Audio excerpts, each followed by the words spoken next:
So good morning guys. तो चलिए start करते हैं आज के यानी कि 9 नवंबर के इंपॉर्टेंट करंट अफेयर्स को। देखिए पहला प्रश्न क्या है, किसे बसवश्री पुरस्कार 2021 से सम्मानित किया जाएगा? तो आंसर होगा पुनीत राजकुमार को। तो कन्नड़ फिल्म अभिनेता है पुनीत राजकुमार और आपको याद होगा हमने पढ़ा था कुछ दिन पहले इनका निधन हो गया। तो अब उन्हें मरणोपरांत बृहन्मुट्ट के द्वारा बसवश्री पुरस्कार 2021 से सम्मानित किया जाएगा। ये पुरस्कार भगवान बसवेश्वर के सिद्धांतों का पालन करके लोगों को उनके संबंधित क्षेत्रों में समाज की सेवाओं के लिए सम्मानित किया जाता है इस पुरस्कार से। इससे पहले भी मैं आपको बता दूं, जैसे सन 2009 में पीटी उषा को ये पुरस्कार मिला था, सन 2014 में मलाला यूसुफजई को मिला था, सन 2016 में पी साईनाथ को मिला था और सन 2020 में डॉक्टर के कस्तूरी रंगन को मिल चुका है ये पुरस्कार। और अब 2021 के लिए मिलेगा पुनीत राजकुमार को। बाकी एलेक्सी नवल्नी, आपको याद होगा यूरोपियन यूनियन ने सखारोव पुरस्कार दिया था एलेक्सी नवल्नी को। डॉक्टर रणदीप गुलेरिया 22वां लाल बहादुर शास्त्री राष्ट्रीय पुरस्कार जीता इन्होंने। और एस सरस्वती 2020 का नेशनल फ्लोरेंस नाइटिंगेल अवार्ड जीता था इन्होंने। जबकि 2021 का किसने जीता? अयान शंकटा ने। ये नाम याद रखना, बढ़ते आगे। फिर बताइए, हाल ही में किस राज्य ने देश का पहला बांस से बना क्रिकेट का बैट और स्टंप बनाया है? तो आंसर होगा त्रिपुरा। तो त्रिपुरा के bamboo and cane development institute ने north east centre of technology application and reach के साथ मिलकर क्रिकेट बैट के निर्माण के लिए इस्तेमाल किए जाने वाले सभी मानक प्रोटोकॉल को बनाए रखते हुए देश का पहला बांस से बना क्रिकेट बैट और स्टंप बनाया है। तो इन बल्ले का इस्तेमाल क्रिकेट की सभी फॉर्मेट में किया जा सकता है। तो ये जो बैट है ये तो हार्ड बूम बांस से बना है और जो विकेट है ये कंचाइन बांस से बना है। ये वहाँ पे बांस के नाम है, स्थानीय नाम है। अच्छा, बैम्बू से आपको एक प्रश्न याद आएगा, वर्ल्ड बैम्बू डे कब मनाते हैं? 18 सितंबर को। चलो कुछ प्रश्न का उत्तर दो आप मुझे। बिटकॉइन को लीगल करेंसी के रूप में मान्यता देने वाला पहला देश का नाम क्या है? El Salvador. देश की पहली इलेक्ट्रिक व्हीकल सिटी कौन सी बनी? केवड़िया, गुजरात। भारत का पहला ग्रेन एटीएम कहाँ पे खुला है? जहाँ पे आपको इंटरनेशनल सोलर अलायंस का हेडक्वार्टर मिलेगा, यानी कि गुरुग्राम हरियाणा में। बताओ, भारत का पहला राष्ट्रीय डॉल्फिन रिसर्च सेंटर कहाँ पे खुला? पटना, बिहार में। देश का पहला बुद्धिस्ट थीम पार्क कहाँ बना? सांची में। देश के पहले डिजिटल यूनिवर्सिटी का उद्घाटन कहाँ पे किया गया? केरल के तिरुवनंतपुरम में। भारत का पहला वन चिकित्सा केंद्र कहाँ पे खुला? उत्तराखंड में। और उसी तरह से भारत का पहला डॉग पार्क पूछा जाएगा तो ये खुला है पंजाब के चंडीगढ़ में। और अब याद रखना, देश का पहला बांस से बना क्रिकेट का बैट और स्टंप बनाया त्रिपुरा ने। देखो, वैसे त्रिपुरा की कैपिटल होती है अगरतला, मुख्यमंत्री हैं बिप्लब कुमार देब और गवर्नर हैं रमेश बैस। फिर बताइए, अभी हाल ही में किस राज्य की चंबा चप्पल और लाहौल के बने हुए मोजे और दस्तानों को जीआई टैग मिला है? तो आंसर होगा हिमाचल प्रदेश। तो हिमाचल प्रदेश के लाहौली बुने हुए मोजे और दस्तानों और चंबा चप्पल को जीआई टैग मिल गया है। तो ये जो मोजे और दस्ताने हैं ये स्थानीय भेड़ की ऊन से बने होते हैं, जबकि जो चंबा चप्पल है इसको स्थानीय रूप से बने चमड़े से तैयार किया जाता है, जिनको भी जीआई टैग मिल गया है। अच्छा चलो, जीआई टैग से कुछ इंपॉर्टेंट क्वेश्चन मैं आपसे पूछता हूँ। अभी रिसेंटली कुछ प्रोडक्ट्स को जीआई टैग मिला था, तो बताओ अभी किस राज्य के एडियूर मिर्च और कुट्टी अट्टूर आम को जीआई टैग मिला? तो आंसर होगा केरल। किस राज्य के वाडा कोल्लम चावल को जीआई टैग मिला? महाराष्ट्र। महाराष्ट्र के सफेद प्याज को भी जीआई टैग मिला था। उसी तरह से याद रखना, अभी मध्य प्रदेश के चिन्नौर चावल को भी जीआई टैग मिला था। पश्चिम बंगाल की दो मिठाइयाँ सरभजा और सरपुरिया मिठाई को जीआई टैग मिला था। नागालैंड की अभी स्वीट क्यूकम्बर यानी कि ककड़ी को जीआई टैग मिला था। राजस्थान की सोजत मेहंदी को जीआई टैग मिला था। असम के जुडीमा राइस वाइन को जीआई टैग मिला था। बाकी बात हिमाचल प्रदेश की है, तो येरा मैप में हिमाचल प्रदेश 2 कैपिटल मिलेगी। इसकी जो समर कैपिटल है वो शिमला है, विंटर कैपिटल धर्मशाला है, मुख्यमंत्री हैं जयराम ठाकुर। उसी तरह से अभी 100% टीकाकरण यानी कि दोनों डोज देने वाला पहला जिला बना था हिमाचल प्रदेश का किन्नौर जिला। दालचीनी की संगठित खेती शुरू करने वाला पहला राज्य भी हिमाचल प्रदेश बना। और खेती से याद आएगा, भारत में पहली बार हींग की खेती की गई हिमाचल प्रदेश के लाहौल घाटी में। अच्छा, बुनकर सेवा और डिजाइन संसाधन केंद्र कहाँ पे खुलेगा? हिमाचल प्रदेश के कुल्लू में। और देश में पहली बार मोंक फ्रूट की खेती कहाँ पे शुरू हुई? हिमाचल प्रदेश के कुल्लू में। और दुनिया का सबसे ऊंचा इलेक्ट्रिक व्हीकल चार्जिंग स्टेशन का उद्घाटन कहाँ पे किया गया था? हिमाचल प्रदेश के काजा में। उसके अलावा 100% वयस्क आबादी का टीकाकरण करने वाला पहला राज्य भी हिमाचल प्रदेश है। ई कैबिनेट प्रणाली लागू करने वाला देश का पहला राज्य भी हिमाचल प्रदेश है। 100% घरों में एलपीजी कनेक्शन वाला पहला राज्य ये भी आपका हिमाचल प्रदेश है। और हिमाचल प्रदेश के मनाली में देश का पहला स्काई साइकिलिंग पार्क भी खोला गया था। हिमाचल प्रदेश में ही आपको मिलेगी रोहतांग टनल, जिसका नाम बदलकर अटल जी के नाम पे कर दिया गया, जिसकी लंबाई कितनी है? 9.02 किलोमीटर। तो ये सारे इंपॉर्टेंट पॉइंट मैंने आपको बताया, ध्यान रखना। बढ़ते आगे। फिर बताइए किसे 2020 का तेंजिंग नॉर्गे राष्ट्रीय साहसिक पुरस्कार से सम्मानित किया जाएगा? तो आंसर होगा प्रियंका मोहिते को। तो महाराष्ट्र के 28 साल की पर्वतारोही है ये प्रियंका मोहिते, जिन्हें युवा मामले और खेल मंत्रालय के द्वारा भूमि साहसिक के क्षेत्र में उत्कृष्ट योगदान के लिए प्रतिष्ठित तेंजिंग नॉर्गे राष्ट्रीय साहसिक पुरस्कार 2020 के लिए चुना गया है। उन्होंने दुनिया की सबसे ऊंची पर्वत चोटी माउंट एवरेस्ट को भी फतह कर रखा है और वे दुनिया की 10वीं सबसे ऊंची पर्वत चोटी अन्नपूर्णा पर चढ़ाई करने वाली पहली भारतीय महिला भी हैं, आपको याद होगा। आपको बता दूं एक्चुअली में 2020 के लिए ये जो तेंजिंग नॉर्गे राष्ट्रीय पुरस्कार है ये 7 लोगों को दिया गया है, जिनमें से एक प्रियंका भी है। बाकी 6 लोग कौन है फिर? जयप्रकाश कुमार, कर्नल अमित बिष्ट, शीतल श्रीकांत विश्वनाथन, लेफ्टिनेंट कर्नल सवेश घड़वाल और जयकृष्ण। देखो 1994 में इसे राष्ट्रीय साहसिक पुरस्कार यानी कि नेशनल एडवेंचर अवार्ड के रूप में स्थापित किया गया था, लेकिन बाद में सन 2002 में इसका नाम बदलकर तेंजिंग नॉर्गे राष्ट्रीय पुरस्कार कर दिया गया। तेंजिंग नॉर्गे आप जानते हो, ये एक नेपाली पर्वतारोही थे और आपको याद होगा न्यूजीलैंड के एडमंड हिलेरी के साथ सबसे पहले माउंट एवरेस्ट की इन्होंने चढ़ाई की थी। और ये जो पुरस्कार है ये भूमि, समुद्र और वायु पर साहसिक कार्य के क्षेत्र में सर्वोच्च राष्ट्रीय पुरस्कार है, जो कि अर्जुन पुरस्कार के बराबर है। बाकी शहरोज कासिफ के बारे में जानते हो आप, ये पाकिस्तान के पर्वतारोही हैं, अभी सबसे युवा पर्वतारोही बने थे माउंट एवरेस्ट को फतेह करने वाले। बाकी बछेंद्री पाल ये माउंट एवरेस्ट पर चढ़ने वाली पहली भारतीय महिला बनी थी और अरुणिमा सिन्हा पहली भारतीय दिव्यांग महिला बनी थी ये माउंट एवरेस्ट को फतेह करने वाली। बढ़ते आगे। अच्छा बताइए, अभी हाल ही में द सिनेमा ऑफ सत्यजीत रे नाम की बुक को किसने लिखा है? तो आंसर होगा भास्कर चट्टोपाध्याय। तो लेखक हैं ये भास्कर चट्टोपाध्याय, जिन्होंने महान भारतीय फिल्म निर्माता सत्यजीत रे के जीवन पर यह बुक लिखी है, जिसका नाम है द सिनेमा ऑफ सत्यजीत रे। भास्कर चट्टोपाध्याय की बात करेंगे, इन्होंने 2016 में पतंग, 2017 में हियर फॉल्स द शैडो और 2018 में द डिसअपीयरेंस ऑफ सेली सिकेरा नाम की बुक लिखी थी और अभी ये द सिनेमा ऑफ सत्यजीत रे नाम की बुक लिखी है। बाकी गुलजार, अभी इन्होंने भी एक बुक लिखी जिसका नाम है actually I met them a memoir. Jayateerth Rao economist Gandhi नाम की बुक लिखी। निरुपमा राव द फ्रैक्चर्ड हिमालय नाम की बुक लिखी। चलो एक प्रश्न मैं आपसे पूछता हूँ, कमेंट बॉक्स में टाइप करके बताना, अभी किसे सत्यजीत रे पुरस्कार से सम्मानित किया गया था?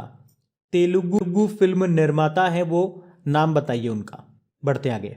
अच्छा बताइए, अभी हाल ही में बंधन बैंक ने किसे असम में अपना ब्रांड एम्बेसडर बनाया? तो आंसर होगा जुबीन गर्ग को।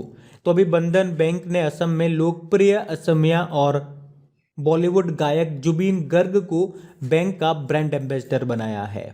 बंधन बैंक की स्थापना होती है सन 2001 में, हेडक्वार्टर मिलेगा कोलकाता में, एमडी सीईओ इसके चंद्रशेखर घोष हैं। और ब्रांड एम्बेसडर से आपको याद दिलाऊं तो अभी फ्लोबीज नियो बैंक के ब्रांड एम्बेसडर बने थे मनोज बाजपेयी। अभी जो नीरज चोपड़ा हैं अभी टाटा AIA लाइफ इंश्योरेंस के ब्रांड एम्बेसडर बने थे। दीपिका पादुकोण अभी एडिडास की ब्रांड एम्बेसडर बनी थी। और भारत में रशियन फिल्म फेस्टिवल के एम्बेसडर बने थे इम्तियाज अली। अभी आपको याद होगा रानी रामपाल और स्मृति मंधाना को इक्विटास स्मॉल फाइनेंस बैंक का ब्रांड एम्बेसडर बनाया गया था। मीराबाई चानू ये वेटलिफ्टर हैं, अभी एमवे इंडिया और एडिडास की स्टे इन प्ले अभियान की ब्रांड एम्बेसडर बनी थी ये। अभी उत्तर प्रदेश के वन डिस्ट्रिक्ट वन प्रोडक्ट अभियान का ब्रांड एम्बेसडर बनाया गया था किसको? कंगना रनौत को। और भारत के पहले जो F1 ड्राइवर हैं नारायण कार्तिकेयन, ये जेके टायर और इंडस्ट्रीज के ब्रांड एम्बेसडर बने थे। और ग्लोबली मास्टर कार्ड के ब्रांड एम्बेसडर बने थे अभी मैग्नस कार्लसन, दुनिया के नंबर 1 चेस प्लेयर हैं ये। पंकज त्रिपाठी बॉलीवुड एक्टर हैं, फिनो पेमेंट बैंक के ये पहले ब्रांड एम्बेसडर बने। और अभी क्रिप्टो एक्सचेंज कॉइन DCX के ब्रांड एम्बेसडर बने अमिताभ बच्चन। और उसी तरह से crypto platform coin switch Kuber के ब्रांड एम्बेसडर बने थे रणवीर सिंह। तो ये पॉइंट भी आप ध्यान रखना। बढ़ते आगे। अच्छा बताइए, अभी हाल ही में भारत का पहला रूफटॉप ड्राइव इन मूवी थिएटर का उद्घाटन कहाँ पे किया गया? तो आंसर होगा मुंबई में। तो भारत में पहले ओपन एयर रूफटॉप ड्राइव इन मूवी थिएटर का उद्घाटन अभी मुंबई महाराष्ट्र में रिलायंस इंडस्ट्रीज के जियो वर्ल्ड ड्राइव मॉल में किया गया। तो ये दुनिया का पहला ऐसा रूफटॉप ड्राइव इन थिएटर होगा जो एक मॉल की छत पर होगा। और इस ओपन एयर थिएटर में शहर की सबसे बड़ी मूवी स्क्रीन होगी। तो इसमें लोग जो हैं वो अपनी खुद की कार के सुरक्षित माहौल में सिनेमा का असली अनुभव ले पाएंगे। और ये थिएटर इतना बड़ा है कि यहाँ एक बार में 290 कार पार्क की जा सकती है और लोग अपनी अपनी कारों में बैठ करके बड़े आराम से फिल्म का मजा ले पाएंगे। चलो एक प्रश्न मैं आपसे पूछता हूँ, बताओ दुनिया का सबसे ऊंचा पहला मूविंग थिएटर ये कहाँ पे खुला? चलता फिरता सिनेमा घर। तो आंसर होगा लद्दाख में। तो जहां पे बात सबसे ऊंची की आ जाए ना, तो मैक्सिमम टाइम उसका आंसर लद्दाख ही होगा। देखना, जैसे कि भारत का सबसे ऊंचा national park Hemis national park है लद्दाख में। ये सबसे बड़ा नेशनल पार्क भी है एरिया वाइज। और सबसे छोटा नेशनल पार्क कौन सा है और कहां पर है? तो साउथ बटन नेशनल पार्क जो आपको मिलेगा अंडमान निकोबार में। ये भी ध्यान रखना। बढ़ते आगे। फिर बताइए, अभी हाल ही में not just cricketer reporters journey नाम के बुक के लेखक कौन है? तो आंसर होगा प्रदीप मैगजीन। नाम में ही मैगजीन है। क्रिकेट लेखक हैं ये प्रदीप मैगजीन। इन्होंने इस बुक को लिखा है जिसका नाम है not just cricketer reporters journey.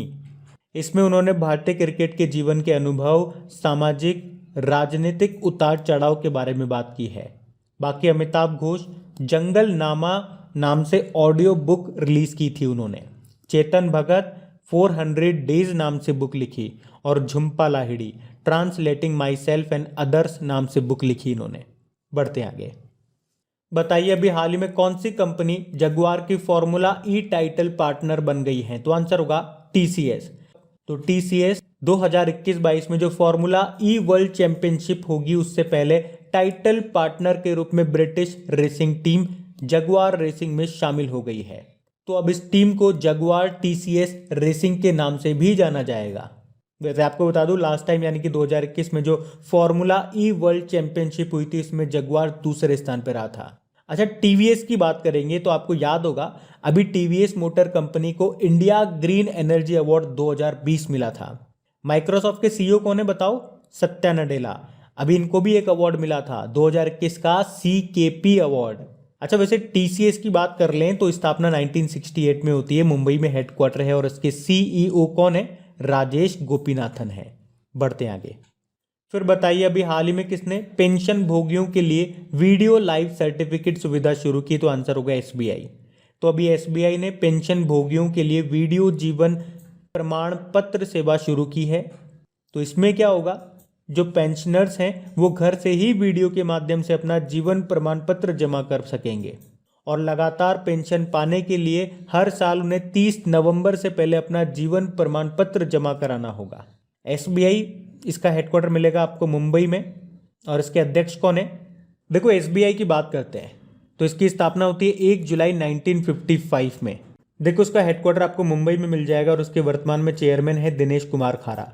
इसके पूर्व चेयरमैन थे रजनीश कुमार। अभी उन्होंने एक बुक भी लिखी थी, याद है आपको? द कस्टोडियन ऑफ ट्रस्ट नाम से, याद रखना। बाकी अभी SBI ने भारतीय नौसेना के लिए एक कार्ड लॉन्च किया था जिसका नाम था नेव कैश। और अभी SBI ने ही डल झील में एक हाउस बोट पर ATM भी खोला था। उसके अलावा SBI ने सिम बाइंडिंग फीचर भी लॉन्च किया था जो कि एक तरह का सिक्योरिटी फीचर है अपनी योनो एप्लीकेशन को फुल प्रूफ बनाने के लिए। बाकी कोटक महिंद्रा बैंक देश भर में माइक्रो ATM शुरू करेगा। ये Ujjivan small finance bank news में था क्योंकि इसके नए CEO बन गए संजीव बरनवाल। इंडियन बैंक के भी MD CEO बन गए। क्या नाम है? शांतिलाल। ध्यान रखना। ये बढ़ते आगे। अच्छा बताइए, अभी हाल ही में मुंबई कर्नाटक क्षेत्र का नाम बदलकर क्या रख दिया गया? तो आंसर होगा कित्तूर कर्नाटक।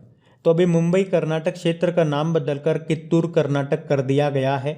मुंबई कर्नाटक क्षेत्र जो पहले बॉम्बे प्रेसिडेंसी के अधीन था और 1956 में कर्नाटक का हिस्सा बन गया था। तो अब इस क्षेत्र का नाम 19वीं सदी के शासक कित्तूर रानी चेन्नम्मा के नाम पे रखा गया है। अच्छा, अगर मैं आपसे पूछ लूं कि बताओ हैदराबाद कर्नाटक क्षेत्र का नाम बदलकर क्या करा गया था, तो आंसर होगा कल्याण कर्नाटक। ये नाम भी ध्यान रखना। और नाम चेंज की बात है तो कुछ प्रश्न आपसे हो जाए। चलो बताओ, हरियाणा के हिसार हवाई अड्डे का नाम बदलकर क्या किया गया? महाराजा अग्रसेन अंतरराष्ट्रीय हवाई अड्डा। उत्तर प्रदेश के काकोरी ट्रेन डकैती का नाम बदलकर काकोरी ट्रेन एक्शन किया गया। इंडियन ब्रॉडकास्टिंग फेडरेशन का नाम बदलकर Indian broadcasting and digital federation किया गया। गो एयरलाइन का नाम बदलकर गो फर्स्ट किया गया। हावड़ा कालका मेल ट्रेन का नाम बदलकर नेताजी एक्सप्रेस किया गया। महाराष्ट्र के औरंगाबाद का नाम बदलकर संभाजी नगर किया गया। मध्य प्रदेश के होशंगाबाद का नाम बदलकर नर्मदापुरम किया गया। बताओ, मध्य प्रदेश की भोपाल मेट्रो का नाम बदलकर राजा भोज मेट्रो स्टेशन किया गया। चलो एक और प्रश्न का जवाब दो। टेनिस का एक कप है फेड कप, उसका नाम बदलकर किसके नाम पे किया गया? अब ये आंसर आपको ही कमेंट बॉक्स में टाइप करना है। और देखो, अगर आप में से कोई इस वीडियो को वेरी फर्स्ट टाइम देख रहा है तो मैं आपको साथ में बता भी दूं कि 2021 में जितने भी नाम चेंज हुए हैं क्विज बना करके आपकी क्रैक एग्जाम एप्लीकेशन में अपलोड किया जा चुका है। और केवल इसी का नहीं, जो भी आपके टॉपिक हो गए, कुछ भी टॉपिक आप ले लीजिए, जैसे अपॉइंटमेंट्स हो गया, अवार्ड्स हो गए, वुमेन जो न्यूज़ में रही है, भारत में जो चीज़ें पहली बार हुई है, भारत में जो पहली बार पार्क पड़े हैं, स्पोर्ट्स से रिलेटेड क्वेश्चंस हो गए, गवर्नमेंट ने जो स्कीम्स चलाई हैं, जीआई टैग्स हो गए, मिलिट्री एक्सरसाइजेज हो गई। तो मतलब जो भी टॉपिक वाइज करंट अफेयर्स आपकी बनी है उसकी सेपरेट क्विज बना करके आपकी क्रैक एग्जाम एप्लीकेशन पे अपलोड कर दी जा चुकी है। तो अगर अभी तक आपने प्रैक्टिस करना स्टार्ट नहीं किया तो वहां जाकर के प्रैक्टिस करना स्टार्ट कर दो। साथ के साथ रिवीजन जरूर करना, जब तक आपका एग्जाम नहीं हो जाता चीज़ों को याद भी करते जाओ और टाइम टू टाइम उनका रिवीजन भी करते जाओ, तभी आपको चीज़ें लॉन्ग टर्म के लिए याद रहेंगी। रिवीजन नहीं करोगे तो वो याद नहीं रहेगी, सीधी सी बात है। एप्लीकेशन का लिंक आपको नीचे डिस्क्रिप्शन में मिल जाएगा। और हाँ, सेशन अच्छा लगा है तो लाइक करके शेयर जरूर करना, सपोर्ट जरूर करना। बढ़ते आगे। फिर बताइए, हाल ही में 400 T20 विकेट लेने वाले सबसे युवा गेंदबाज कौन बन गए? तो आंसर होगा राशिद खान। जानते हो, ये अफगानिस्तान के लेग स्पिनर है राशिद खान। और अभी दुबई में न्यूजीलैंड के खिलाफ अपनी टीम के महत्वपूर्ण सुपर 12 मुकाबले के दौरान 400 T20 विकेट लेने वाले सबसे कम उम्र के गेंदबाज बन गए हैं ये राशिद खान। अभी न्यूजीलैंड के मार्टिन गप्टिल ये T20 क्रिकेट में राशिद खान के 400वें शिकार बने थे। तो अब राशिद खान 400 क्लब में शामिल होने वाले चौथे गेंदबाज बन गए हैं। तो अब बात करेंगे कल के वीडियो में पूछे गए प्रश्न के उत्तर की। तो कल के वीडियो में आपसे पूछा था, अभी नवंबर 2021 में अंतर्राष्ट्रीय न्यायालय के लिए किसे चुना गया? तो आंसर होगा हिलेरी चार्ल्सवर्थ को। आप सभी ने प्रश्न का बिल्कुल सही उत्तर दिया है।